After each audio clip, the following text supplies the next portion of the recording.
Linked up back with another podcast today. We have Taylor Jones on here. How you doing today? What's up, bro? Good. How are you? Amazing. So Taylor Jones, you're the CEO of the Thehellohroup. You have about 40 #1 Billboard placements. Correct. Yeah. Mostly in K-pop as well. K-pop. So you work with K-pop stars. I do. I work with K-pop stars, but more specifically the producers and writers behind the music in K-pop. Okay, cool. Yeah. So you've been in this. I did a ton of research on you, and you've been in the entertainment industry for a very long time. I mean, on your Instagram, it was like 2015. You were doing a Disney's tour. Like, what was that about? I'm creeping up on about 15 years in the business now. 15 years. About that, I guess. I mean, how long does it take for you to be considered a veteran? Because I'm only 29 years old. I mean, I would say you're only 20. 29. You're 29. Yeah. Okay, cool. Yeah. No, the gray hairs are coming in. I know. Fast. I see it. Yeah. I see Thanks, it. man. Appreciate it. So you've been in the industry for 15 years, and how did you get on Disney? Well, long story short, like the way that I started, I was in school and I was a rapper. Most people don't know that. You're a rapper? I was a rapper and a singer. What was your rap name? TJ to begin with. Lil TJ. TEEJAY. And then Do you like Lil TJ? I don't even know Lil TJ as a person, so I can't say. Okay. But the music's fire. All right. But yeah, I was making music, but I didn't grow up with a lot, so I couldn't afford a microphone when I was younger, and so I made a microphone from a biscuit tin. And back in the day, those Windows 98 PCs, right? They used to come with like a pink and a green jack to plug in a microphone, and you would hold in like the transmission button on the microphones that would allow you to record. And so I taped that down, put it in a biscuit tin, and then pulled some fabric over the front as a spit shield, and I strapped this microphone to the wall and started making songs and then producing other artists in the area. I swear to God. Wait, so when artists came over, they saw that, they thought you were legit? Or I was a producer, yeah. I was like a 14, 15-year-old producer. They really making thought music. you were legit? Legit as can be in my hometown in Swindon, which is, I'm proud of Swindon. Yeah. Proud of being from Swindon and my journey out of Swindon. Swindon has the highest teenage pregnancy rate in the world. At least really? It did. Oh, no, in did Europe. You have any in Europe. Did you have any pregnancy scares? Bro, I left all my kids in Swindon. That's why I fled to LA. Okay, I'm kidding. No kids yet. I will be a family man one day, but not just quite yet. So I made this microphone. I started producing, and then I made a song with a friend of mine, and burned it and then made a music video, and then I burned it onto 20 DVD ROMs.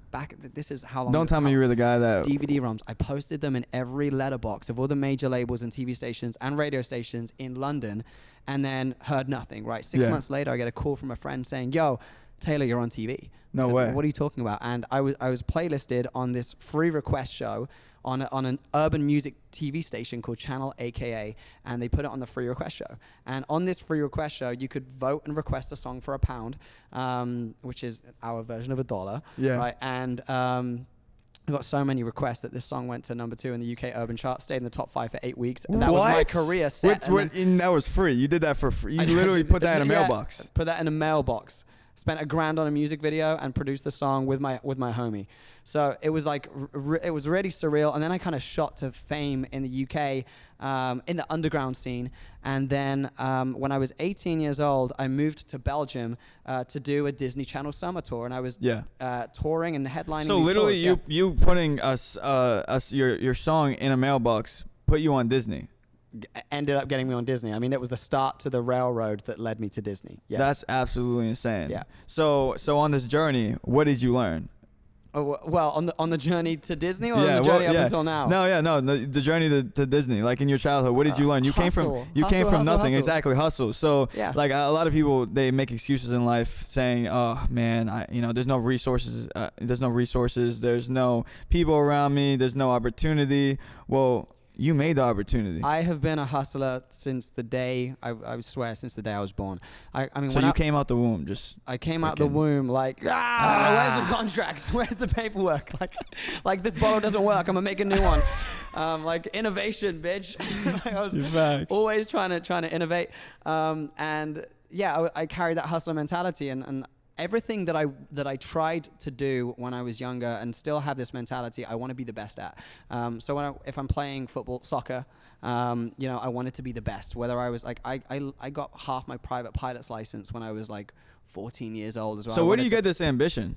I don't know. Is it your mom, your dad? So my mum and dad are amazing. I'm very, very grateful and very blessed to have such a close relationship with them. I love them dearly. They did an amazing job raising myself and my younger brother, Kyron, who also works at the Thehellohroup. He's a partner. He's a co-owner.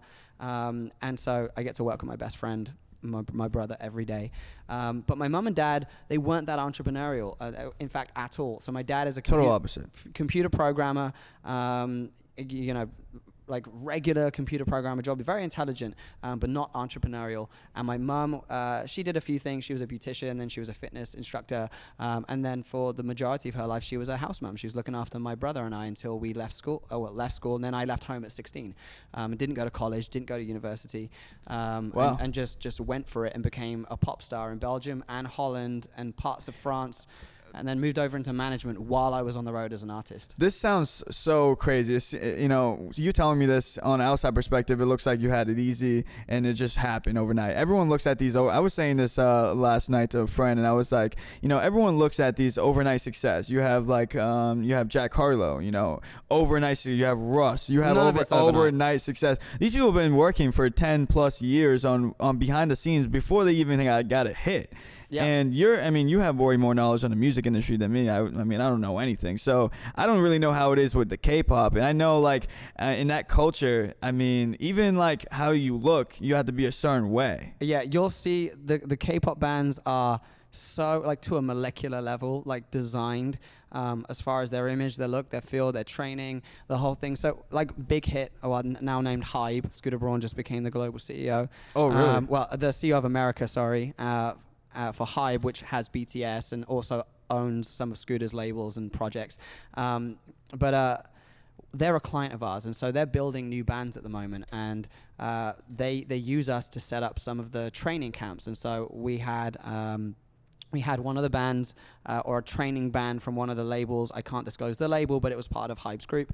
And they came over and we had them with vocal coaches and choreographers and dance coaches and set up a training camp for them to pick new members. And these labels will spend millions of dollars in just scouting through members, finding potential members, and then when you make it into the band, some of these guys are 14, 15, 16 years old, then you go into training for 3, 4, 5, 6, 7 years sometimes, perfecting your sound, recording songs, training to dance, media training, all this stuff. That must be brutal. Yeah, whereas for me, and in the Western world, I'm putting together a few band projects at the moment, and we're going to be picking the talent.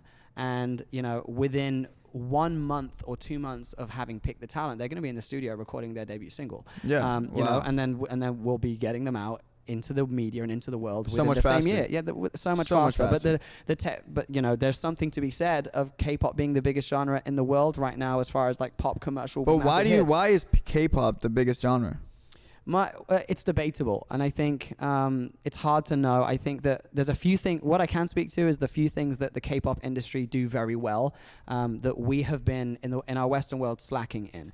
One of them is fan loyalty, fan engagement, fan community. They know how to communicate with their fans in a way that's so much more authentic, so much closer than we do. And so that is.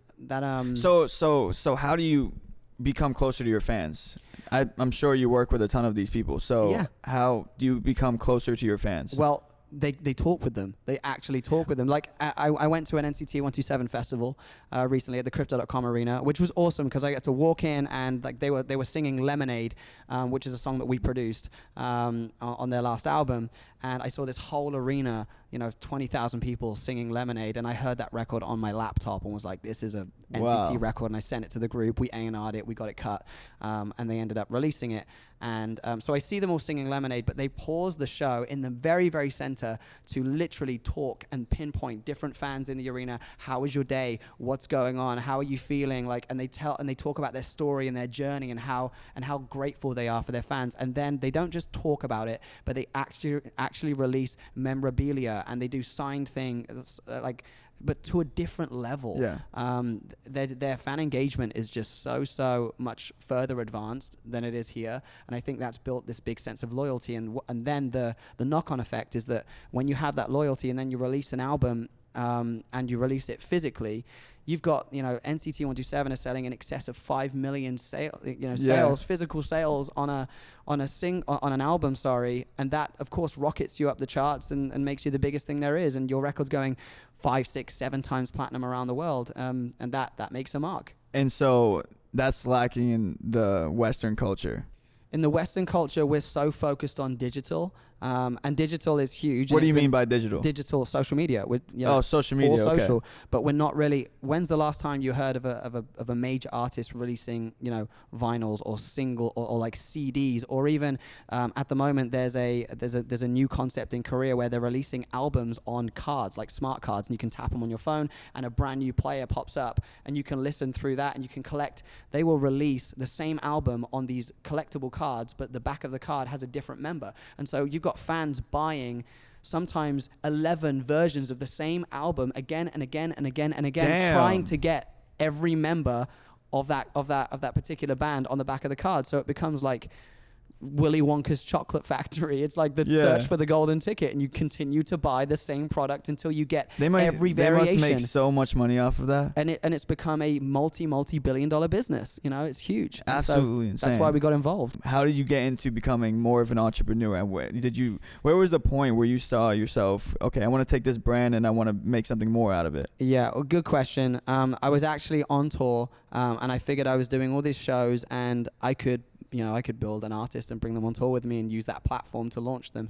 And so I started writing and producing for artists, and I helped the manager that I was working with at the time put together a boy band, and we took that boy band on tour with us, and that boy band later signed to Sony Music, and that was the first success of me being involved in A&R and being involved in management, being involved in producing and writing. And so I then started TaylorMade Management and TaylorMade Label. TaylorMade. And TaylorMade Music Publishing, which was my first company. Was your brother a part of that? He wasn't. It was just me and a so this and a was music executive. So TaylorMade was your first company. Yeah.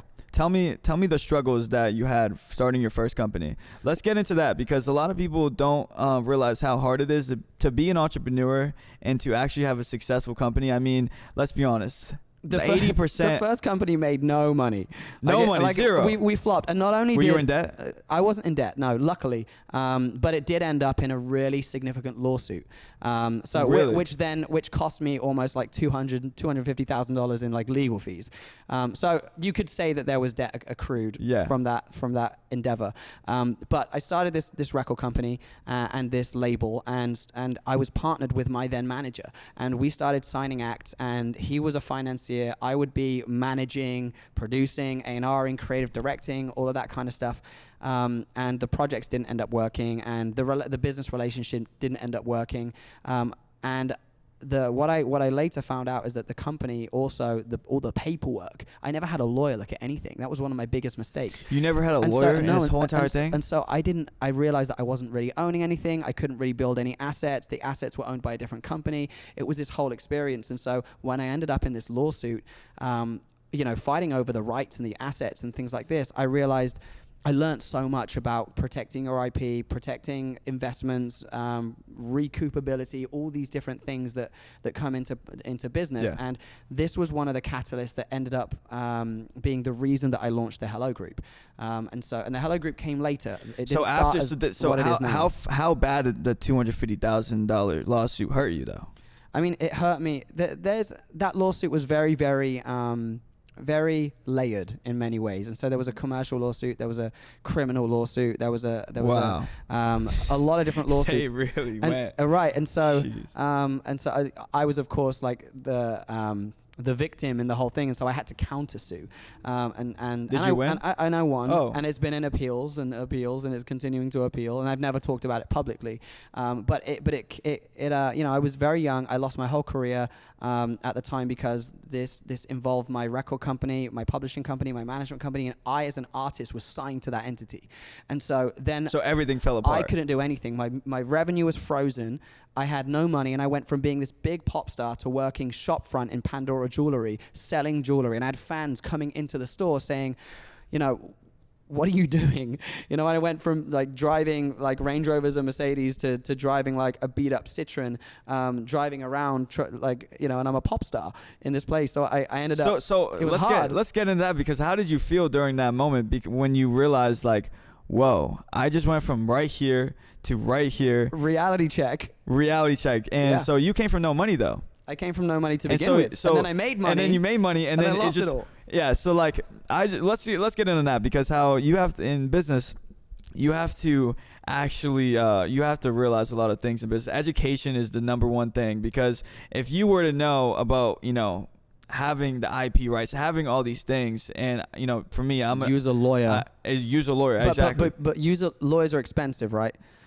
I swear to God, lawyers are more expensive when you need them to save your ass. Oh yeah. Use 100%. them to protect your ass in the beginning. Oh yeah. And then it's way cheaper.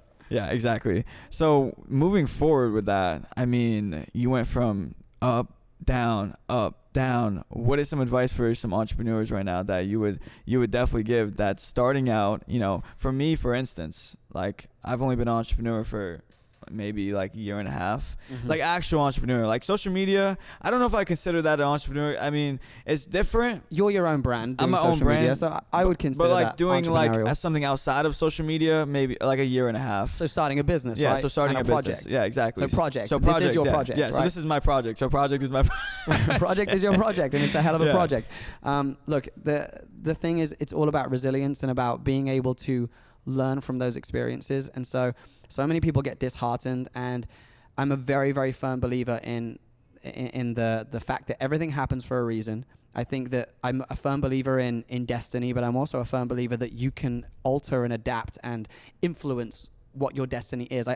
My belief is that there's like a spider web of potential journeys for you as an individual, and you're this like spider, right? And I'm by the way, I'm arachnophobic, so I don't know why I'm using this analogy. Never used it before, but you're this spider at the center of the web, and there are many environmental, mental influences that will impact which part of that web you decide to like venture down. And there will be things that come along and winds that end up breaking certain paths and render certain journeys impossible to explore.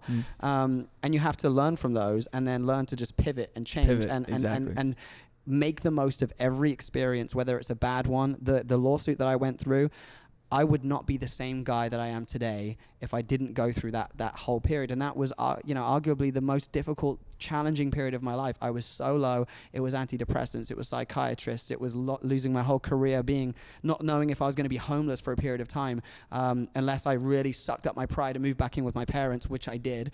And so it was really challenging. And bear in mind, I had this ego that I was like this big pop star at the time, and like reality check. And I'm so glad that I was able to humble myself and get back through some of the challenges that normal people face. And I took all that experience with me. And so my next venture, I learned about lawyers. I learned about resilience. I learned about time management. I learned about, sensitivity from an emotional standpoint. If you want to be an entrepreneur, you have to be prepared to be told no time and time again. And don't take it personally, man. It's not about you. This is just the business. Yeah, exactly. So you have to be resilient. So you just have to make sure that you learn and you take every lesson as a blessing. And I continue to do that every day. And I have a lot of staff and a big team. And I continue to influence them as well. It's okay to make mistakes. It's okay to be told no. It's okay to mess up and, throw yourself into the deep end. But people don't like to accept that. I mean, everyone likes to try and. Well, then you're not made for entrepreneurship. Exactly. I mean, the entrepreneur game is really wild. And I mean, do you believe you have to hide your emotions when you're in business? I don't believe you ever have to control your emotions. That's a different story. Control your emotions yes. when you're in business, an entrepreneur. Because hide your emotions, no, but know how to communicate your emotions. So you can't, if you're in a meeting and someone upsets you or offends you, can't blow up and lose your cool and lose your shit. Has anyone ever done that to you? Yeah, of course, a bunch of times, especially artists, man. Artists of really? All kinds, and I am an artist, right? So I understand that you get emotionally wound up, and it's about your baby and your music and your project and everything else. Yeah.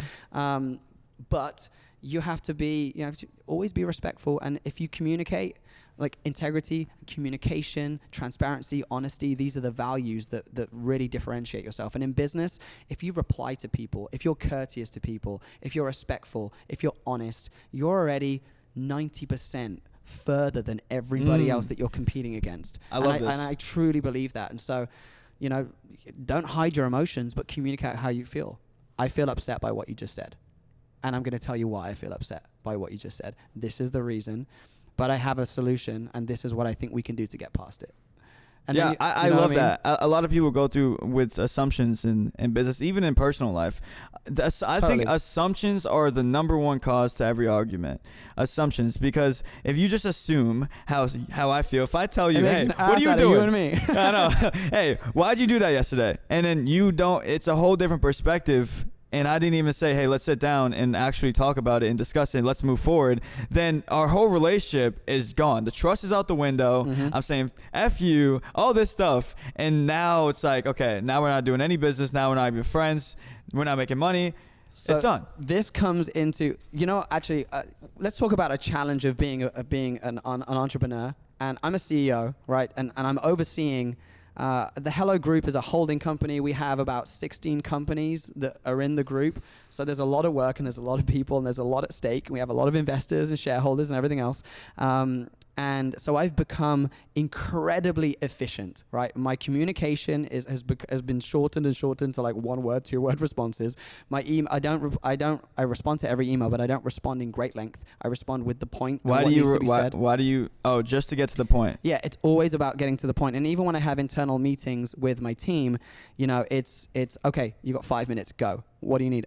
So I was thinking about, what do you need? How much do you need? What's it going to do to benefit the company? Okay, good, go. Approved. It's that simple. And so I have taken that same methodology into my personal life. And sometimes that's really good because I've been able to maintain really long friendships, true friendships where I can really sift through people that want to use me for other reasons or that truly love me for me.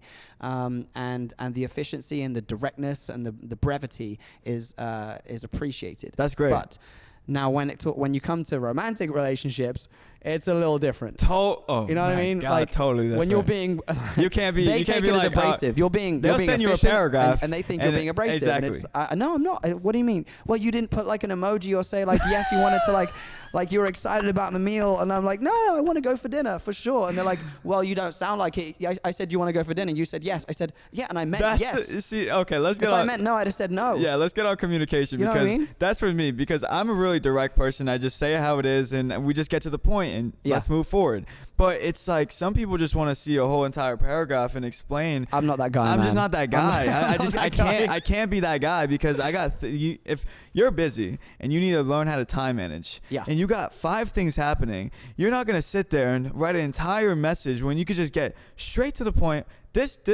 when, okay, let's go. Bam. 7 p.m. Soho House, bet. Like I don't get it. Like, and then people get sensitive and then think, okay, you're not even making time for me, and then this and that. But it's all about, especially if you're a CEO of a company, your time is valuable. Time, it's the most valuable thing I have. It's the most valuable thing to anybody. So, I mean, if you're just taking it for granted, you're never going to get anything done. And, I mean, with what you were saying earlier of like getting straight to the point, I mean, what are some strategies you had to do to learn with that? Because some people, for me, sometimes it's like hard to time manage.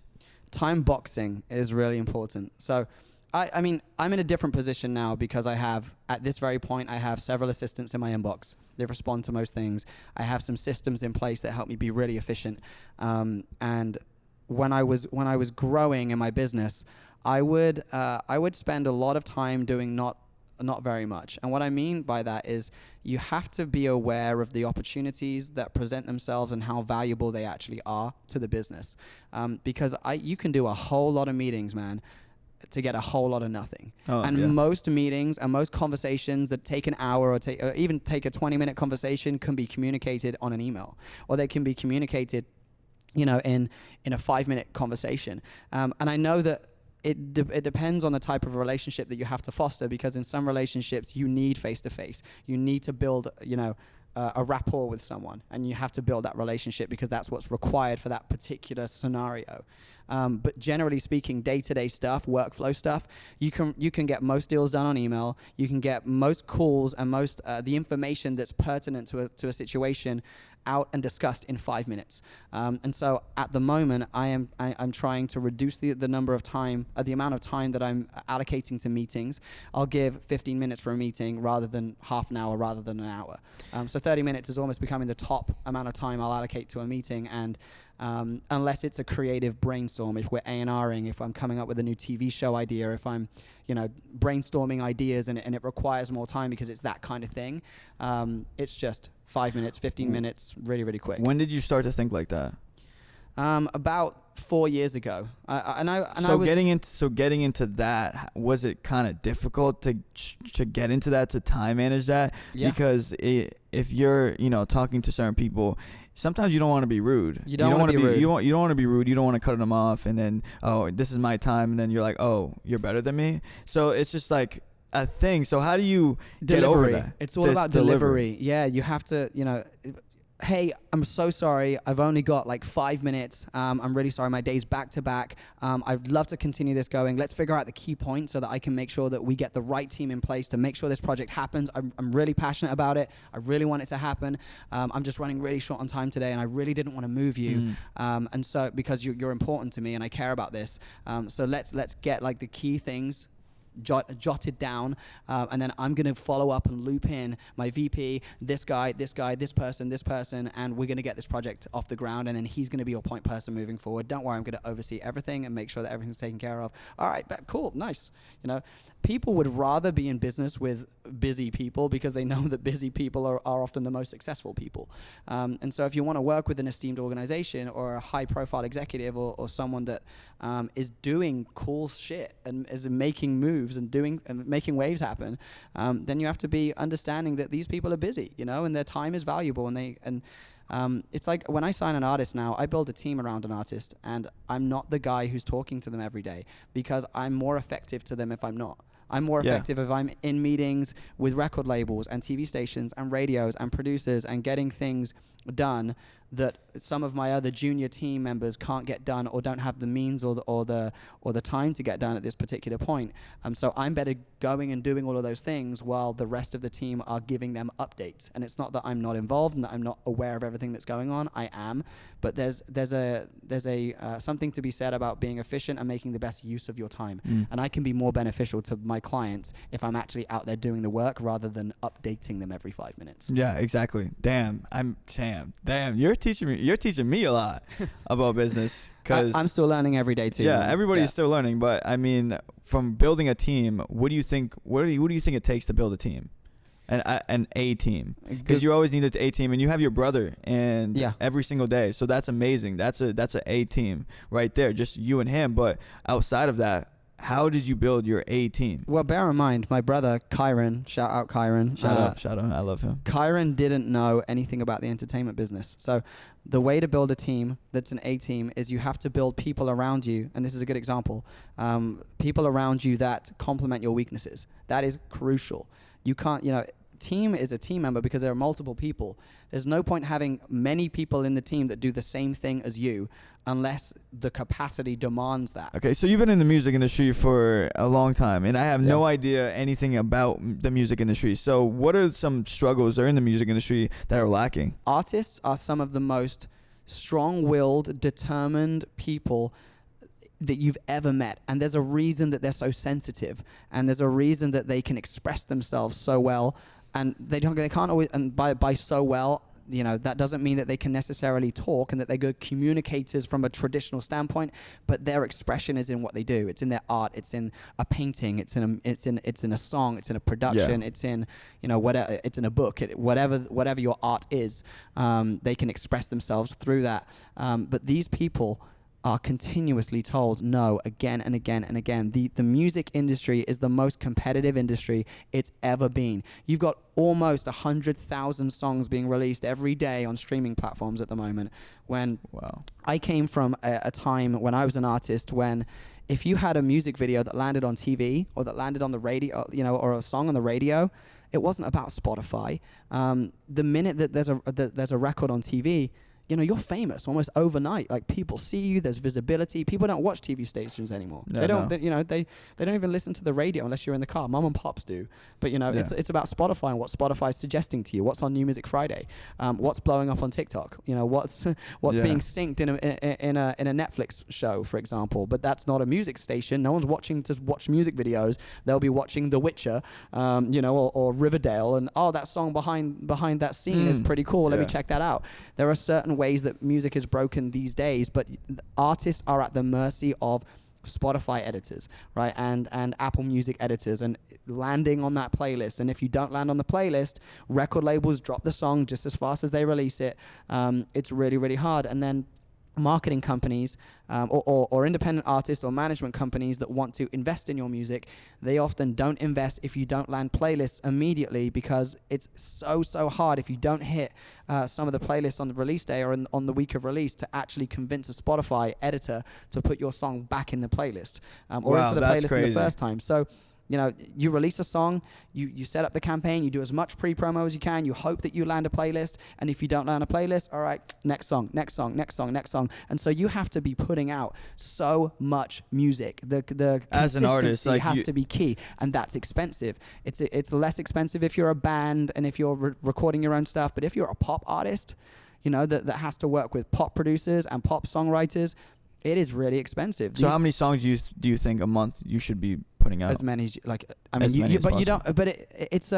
that's a difficult question, because if one of your songs starts to take off, you don't want to be competing with your own song, right? So you put a song out and it doesn't get any traction. Okay, one a month. Put another song out the next month. Another song out the next month, until one of them starts to go. And if one of them starts to go, you don't want to compete with that song. So now you're going to ride that song for a couple of months. You're going to engage PR people, engage independent playlist pluggers. You're going to engage a social media campaign and do influencer marketing. You're going to engage different types of promotional outlets until that starts to really, really pick up. And if you're with a major label, that's already spoken for. If you're not, they can then take that up and use that traction to get you onto the radio and invest further. But if it starts to dip out again, hopefully you can save the ship. And if you can't, and it's about to sink, Done. then find the next sale, man, and put it out. Do you like Russ?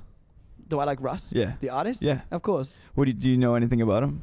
No. Oh, you have. Oh, okay. No. So with Russ, that's the only music artist that I pay attention to. Like Foley, I listen to him every single day. You mentioned when we first met. Russ is my favorite artist. Yeah. Pull the Trigger. Shout out fucking Russ.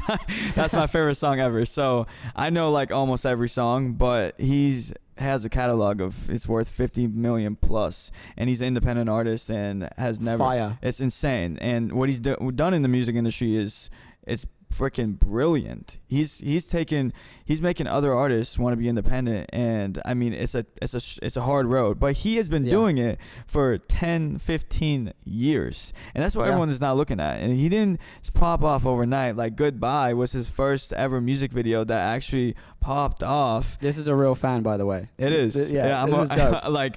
I don't look up to anybody. The only person I really look up to is Russ, Elon Musk, and The Rock. That's it.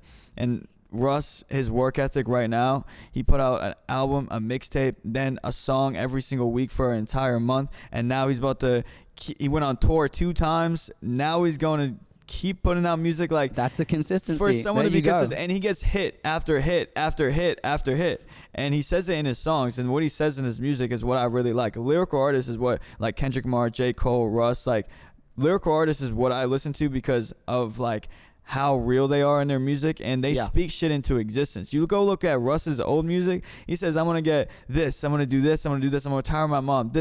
Done. Manifestation. I used to do the same thing. I still do it every day. I manifest every day. Do you write in a notebook at all? What do you do for manifestation? No, I talk things into existence. How? Well, here's the thing. I want to have, let's talk something into existence right now. Okay, so I'm trying to build the next Virgin. That's what I want. The Virgin, Richard Branson's Virgin. I want the next Virgin. So the Hello Management started, and I'm going to give you a really cool story here. When I was 2015, early 2016, I started Hello Management, the first company of the Hello Group, and I made a contract between myself, my brother, and my other partner, Ed.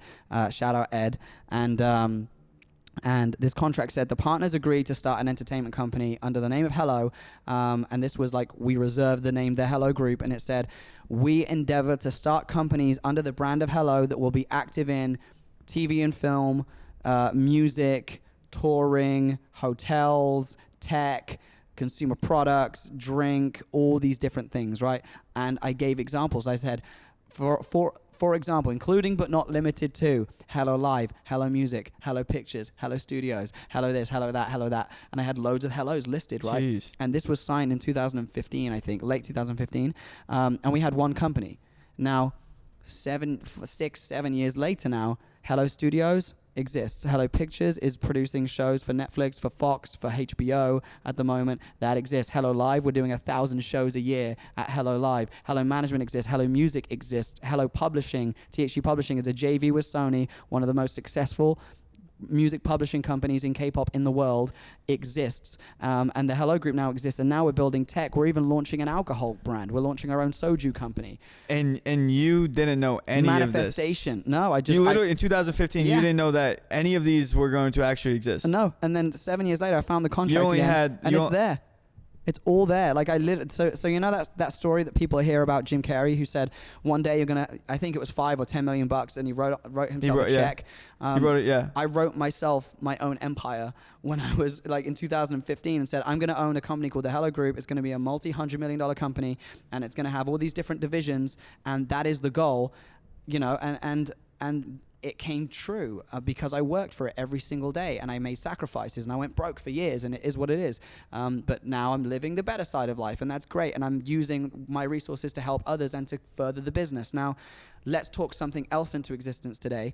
I want to have my own hotel chain. I always have. Really? Yeah. So Hello Hotels is something that I want to have, or Hello Resorts. And so one day I would like to buy a big plot of land in Vegas or in somewhere like Vegas and have a giant H, right? And and I've already visioned it. The middle of the H is going to be the pool deck, and there's going to be like a folding LED ceiling that when it closes up over the pool deck is like the club and all the LED lights, and when it opens up it can actually support more sunbeds around this area.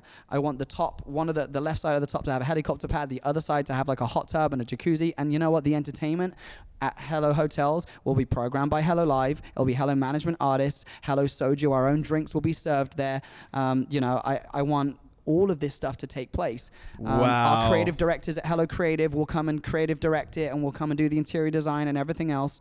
And that will be the first then company of Hello Property. And then we're going to start our property empire. And that's something that I want to have. I don't have a property empire yet, but it's something that I want, and I'm speaking into existence. And who knows, maybe one day I'll have Hello Air and just go full guns to the wall. Like, that's crazy. start an airline I have business. to give you Why props. not? I have to give you props for that. Other people can do it, right? And I mean, you've got I- Branson, Musk, you've got, you know, Bezos, you've got people like that. I never thought, I always was inspired by Richard Branson, always have been. And I never thought that the former CEO of Virgin Records, who was the CEO of Virgin Records for 12 years, Phil Q, would be the president and chairman of the Hello Group right now. And he is. And like, that's, to me, I'm learning from the best, who was mentored by Branson every day. And to me, that's insane. So, like, anything's possible. They're humans just like us. They just get up and they work and they're resilient. How many hours a week do you work? A week, I haven't added it up. Would you say about 80 or 100? 80. Yeah, I work smarter rather than harder these days. But I start at like 9 today. I mean, yesterday I had my first meeting at 8:30 in the morning, and then I finished work at like 9 p.m. And like, that's like an average day. Yeah, 12-hour day. Some days I'll work 14, 15 hours. And then there are days when, you know, does it get exhausting? Yeah, it gets exhausting. I sleep on average 4 hours, 5 hours a night. Really? Which is hard. Sometimes I wake up in the morning and I like have to scratch myself out of bed. It's hard. So these are the struggles of being an entrepreneur. Obviously, you have to sacrifice a lot. I've sacrificed everything. I dropped out of high school. I left my family, everything. Respect. to live a dream that everybody thought was impossible. And for you, 2015, writing that to yourself in the future, that contract, that seemed impossible. It seemed I mean, impossible. how much money did that all cost? A lot of money, like a shit ton of money. Yeah, and look, I didn't have I didn't have a car for so long. You know, I didn't have. You wrote that when you didn't have a car? Yeah, I didn't have a car. So here's wow, that's inspiring. Here's a story. I'm going to tell you a really cool story. So there's a production duo in the UK, right? And their names are Stock, Aitken and Waterman. And these guys are some of the biggest producers and writers in England. And I think this group are responsible for like 20 UK single number ones. Huge. And they Mike Stock, who's a big one of the guys, invited me to his house to potentially manage one of the artists that they had on their roster. So I turned up, but I was driving my mum's Ford Focus that was beat up and broken down. I'm talking 2016, right?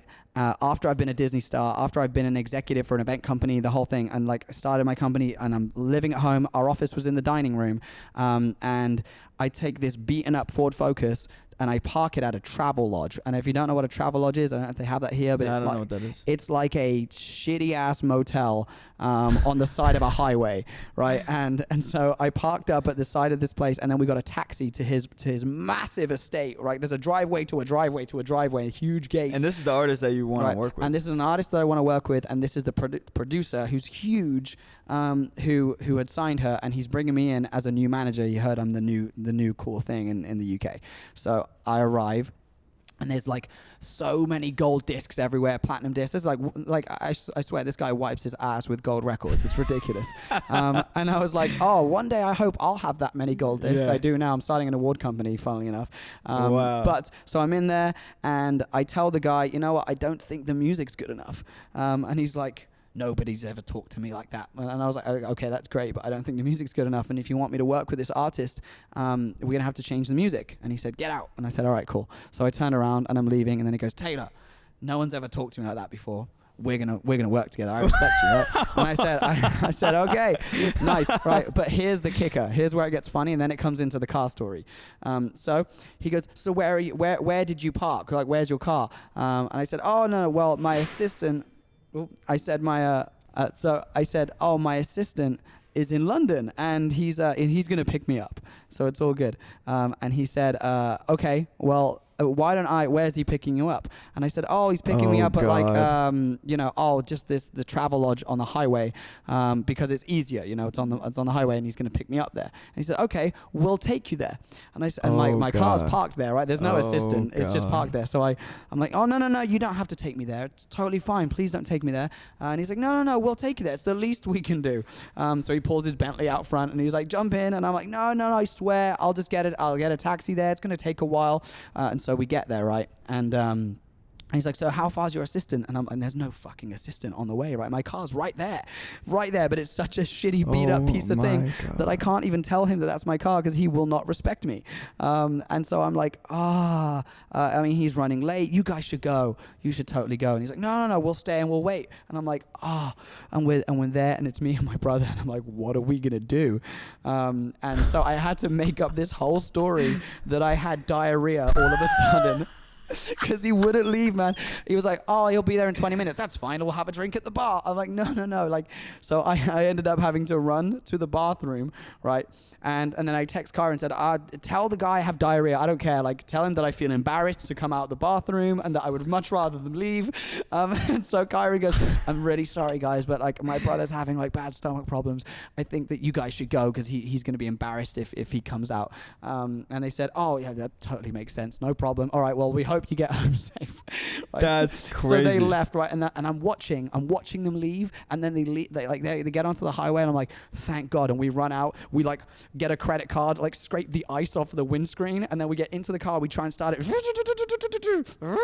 like, and it's not. Oh no, it's not gonna start. Finally starts. We get on the highway. We go all the way back to Swindon, where I'm from. Okay, and we park up at my mum's house, where our dining room is the office, and my mum and dad were living in Spain. This so we is had iconic. Now, the next day, I woke up and said, bro, we need a Mercedes. And he was like, well, we can't afford it. Like, we don't have it. And like, at the time, I'm talking £350 a month, right, for a Mercedes. But we didn't have the money. And so he was like, well, we can't afford it. I said, I don't care. we have to do it. So we get up the next day, we go straight to the Mercedes store, and we say, we'll take the C-Class sedan. And they're like, okay, you know, and the guy sat us down. He said, well, maybe this car's a little out of your price range, guys. I said, no, I want it. I'm taking it. And Kyron said, we don't have the fucking money for this. And I was like, we'll have to make the money. We have to make the money. And so we signed the lease and we bought the car, leased the car, and we came home. And now we had a Mercedes. We drove to London every single day, an hour there, hour back, every single day, turning up to meetings in that Mercedes. That Mercedes became our office. We signed a bunch of talent. 3 months later, we went back to Mercedes and bought the E-Class Coupe. And then about a year after that, we said, let's go to LA and start an office. And then by then, we had clients paying us 40 grand a month, 50 grand a month on retainers, and we had many of them. And we started hiring people, and but that office became our car became the office, and we had to show up and fake it till we made it. It was wow, nuts. This is crazy. That's an insane Yeah, man. Wow. Talk about fucking going through everything to try and make it. And we canceled our gym membership. We canceled our Netflix. Like, we had nothing to watch. And our dad was sending us £50 a week for food. And we were sharing £50 a week to eat while we were starting this company. But meanwhile, to our artists, we were like, oh, no. You know, Taylor's former Disney pop star. So everybody on the outside perspective thought no one knew anything. You and Kyron were like, whoa, they're doing freaking amazing. We were doing great. The inside, you were broke as hell. Huge. In the inside, we were broke as hell. And like, I'm comfortable speaking about it now because we're in such a comfortable position, genuinely. Yeah. You know, we're paying people salaries, right? That's you know what insane, I mean? man. But it was a struggle, man. It was wow. crazy. So are you a millionaire? Yes. Yes. So what was it like making your first million? Well, I didn't really get to experience it in the same way that most people experience making their first million. Right? Everybody says once you you make that first million, it's easier to make another one. Yeah. So like is that true? Is that true? Is that a true statement? Yeah, I think so. And I'm a multi-millionaire in stock, right, and in equity, and so our company is worth in the hundreds and hundreds of millions at the moment, and we're expanding all the time. And so I'm a majority owner in the company, but it's not like we ever paid ourselves massive salaries. Like Kyron and I and the partners at the company, we didn't do that. We wanted to make sure that we reinvested everything. Even today, we earn great money and it's great, but we don't pull money out of the company. We don't, we reinvest. I would much rather not pay myself several $1 million a year, and pay myself whatever I need to feel comfortable and to sustain my lifestyle, and then hire more people and expand the business. So we always did that. So I never really. I live lavishly compared to the average, and I understand that, but I'm not I'm not wasteful, and I'm really grateful for the situation that I'm in, and so the wealth that we've accumulated in equity and in stock. Is there a quality that you look for in somebody to be a part? Because you are who you surround yourself with. 5 people. You're the 100%. most. So what qualities do you look for in someone to be around you and your people? That's such a good question, and I mean it comes down to loyalty, man. Like loyalty. Trust, bro. Loyalty is the number one thing in this world. It's trust, and it's a good vibe. Like really, because like trust, generosity, loyalty, and then everything else is all about like vibe, because like you connect with friends because you vibe with them. Like when you and I met, we met at FaZe Blaze's house. Blaze's house. Yeah, Blaze's house. Yeah. And we we just vibed. I was like, yo, like, you're a homie, man. Like, you're cool. Like instantly. We vibed. And then and so that's how you initially get introduced to friends, right? Is that you vibe, and then you go to step 2. Yeah. And step 2 is like, can I trust this person? Would this person fuck me over? Does this person only want to know me for these reasons? I wonder how long it's going to take before they ask me for a job. That happens all the time. Really? Yeah, all the time. And it's a major turnoff for me, by the way. Like when I'm hanging, I'm happy to offer, and to offer advice and things like that. But if they go and they try and if ask for a job, if you're like my homie, you've known me for years, and I know you and I trust you, and we've already established that, and I know that you're looking for something new and you'd love to be a part of the team and a part of the family, that's different, because then my friends can ask me anything. There's nothing I won't do for my friends. Transparency. I will go to the moon and back for my friends and for my family and for people I love. I'll do anything, short of murder. Who knows? I'm kidding. Touch my family, we'll see. Yeah. But you know, if we haven't established that kind of like that connection, that's like that area of solitude, then you know, and you come out like 1 month in out of the woodworks and like, yo, I really want to work for you, can I get a job? Yeah, exactly. And then you start calling me your best friend when I don't really know you. Yeah. No. Like that's like, bro, like who are you? Yeah. Come So off it. yeah, that's the same thing with me. I have a very close friend group, like, you know, Carrington. If we see, Carrington's like my sister. And I've known Carrington for how long? Like a very long time. 6 years. That's great. Yeah, you've known him long. Maybe like I've known him for 3 or 4 years, but like the thing is, when we bring someone in, everybody accepts them instantly. They're like, oh, okay. Oh, that's his friend? Okay, cool. That's Chris's friend? All right, cool. Because you guys have established that relationship among each other. Exactly. And so there's an instant vetting that's already occurred. Exactly. You know what I mean? And it's same for us. With you and your brother, do you guys keep each other accountable with like mentally, physically? Like you go to the gym a lot, or? I don't know. The first question is, do we keep each other accountable? 110%. Okay. We are That's amazing though. As real as it gets, man. Like if I feel like my brother's going out too much and like we got important shit to do, I'm like, yo, bro, you got to check your shit. Like you got to relax. And so I'm right in there. Like because I care. And sometimes I can be a little too much because I care so much. Do you guys argue? Sorry? Do you guys argue? No, we don't argue. Really? We don't argue because we have respect for each other.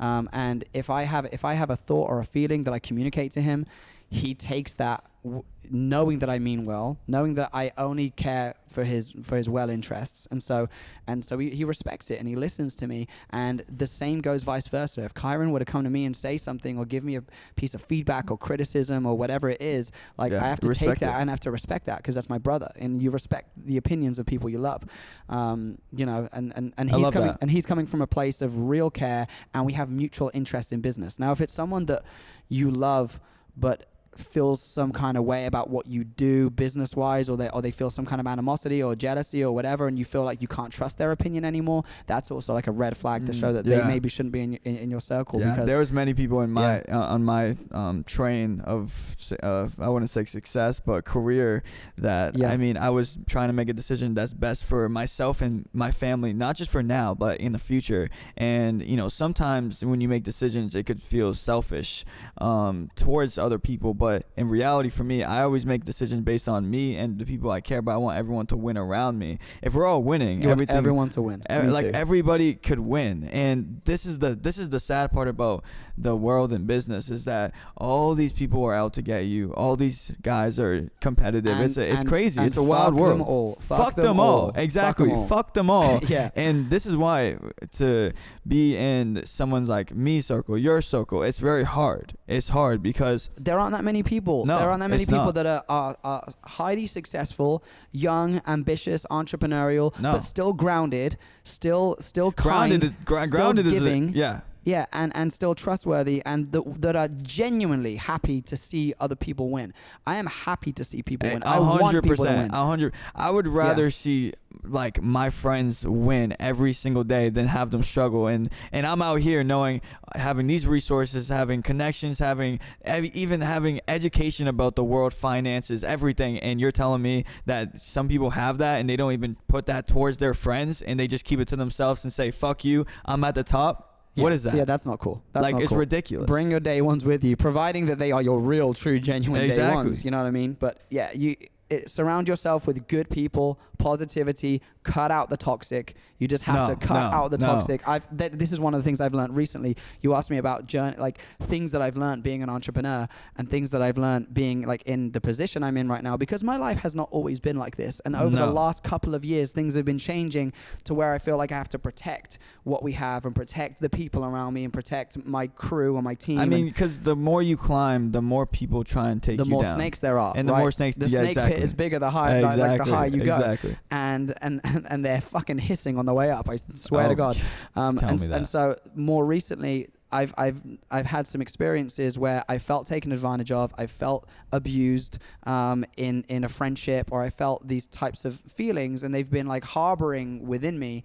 And I've had to like really learn to be able to cut out the toxicity and to cut out the poison. And the minute that you let it go, I saw another video the other day and I shared it on my story, and it said like, if you're holding like the liquid in this bottle, right? This is all the pain and the suffering and the animosity that I'm carrying towards a situation that's occurred, right? Whether it be the lawsuit I was in when I was younger, or someone taking advantage of me, or a bad relationship, or a business deal went wrong, whatever it might be, and I'm bottling this up and I'm holding it. You know what? My arm is gonna ache so much more by holding this bottle and carrying it everywhere than if I just let it go, and I feel so much easier more free, said than done, though. so much more. Of course, but that's a skill. You have to learn and train yourself to be able to let things go. It's discipline. That's to be resilient. Resilient is the number one thing, to be resilient, because if you're not, you're going to absolutely collapse and 100%. Go into some other direction that you're not supposed to go. And it's hard to be resilient and to know how to let things go, but still be able to keep the values about yourself that you're proud of. The thing is ego. Ego kills everybody. Drop the ego. Everybody has an ego. Everyone will forever have an ego. It would always be in the subconscious mind. But to absolutely eliminate it, I mean, for an example, materialistic things, for me, it doesn't matter. I have no value towards materialistic things. Like, I started to give away, for an example, to get rid of my ego, I started this journey like maybe 6 months ago.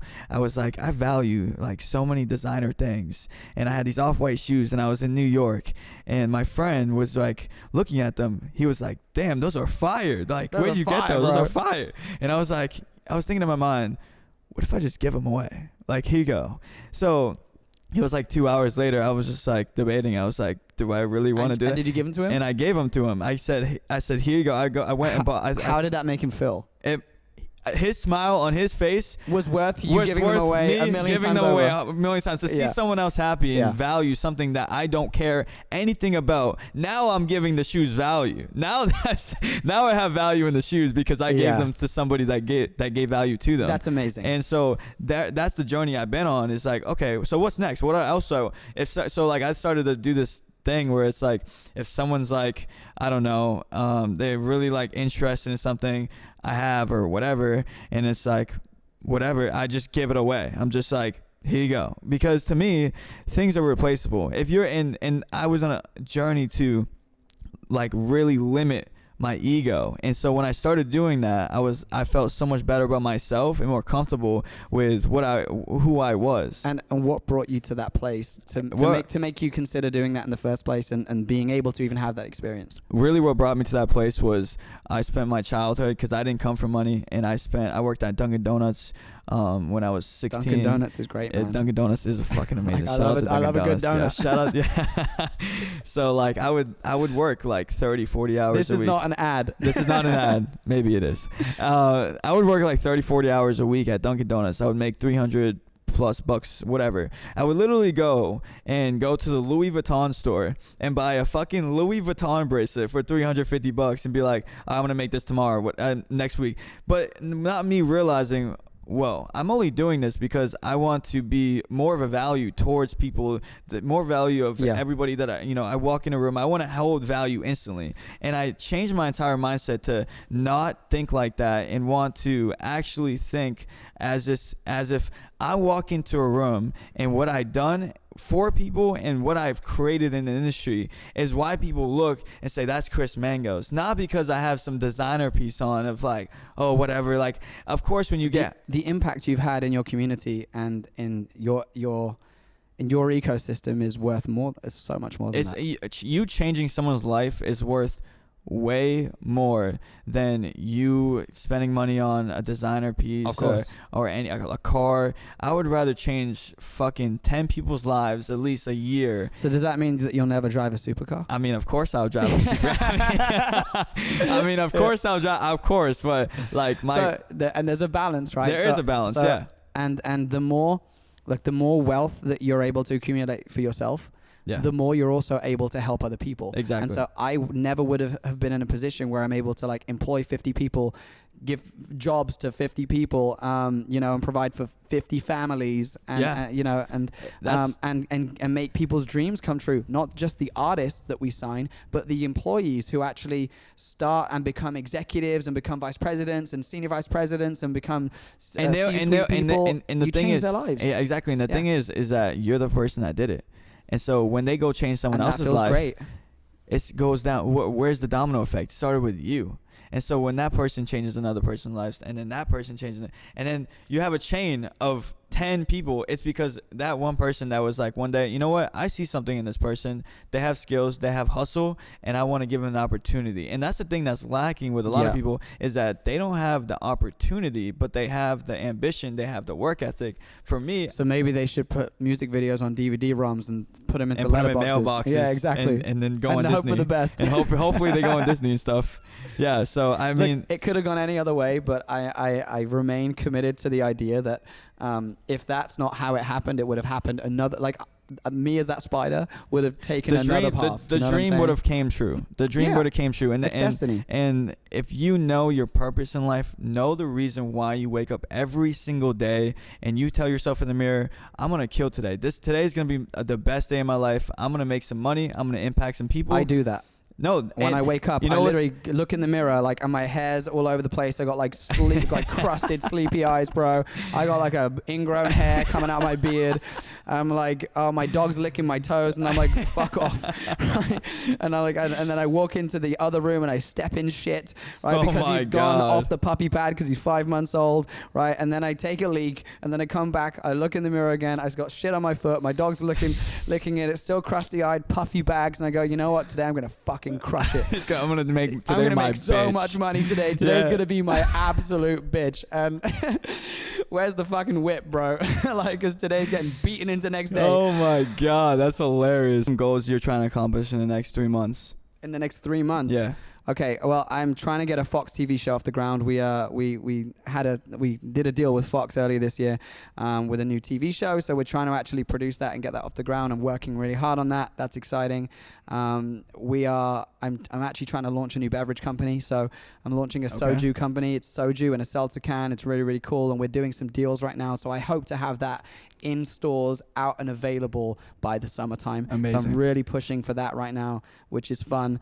I mean, there's a bunch of business stuff, but like as an individual, what I'm looking to do is continue to develop and improve my friend circle. So I'm actively consolidating friends that I feel are really valuable and that I want to have around me all the time, and like cut out some of those negative energy forces around me. I want to get rid of those and then get my health back on track, because I've not been sleeping enough. I have been prioritizing work and other things more than my own health, and like I've been realizing that unless you have good health, you can't really be effective in your work and in helping other people's lives increase in value and in enjoyment. And so I want to make sure that I get myself to a place where I can really be as optimal as possible. So I want to work out, I want to change my diet, I want to take more time to focus on my mental health and things like that. And I'm very good, very resilient. There's no issues going on right now, but everyone can always be improving. Exactly. And so I want to take that mindset and put that on steroids and just continue to improve myself as a human. Let's go.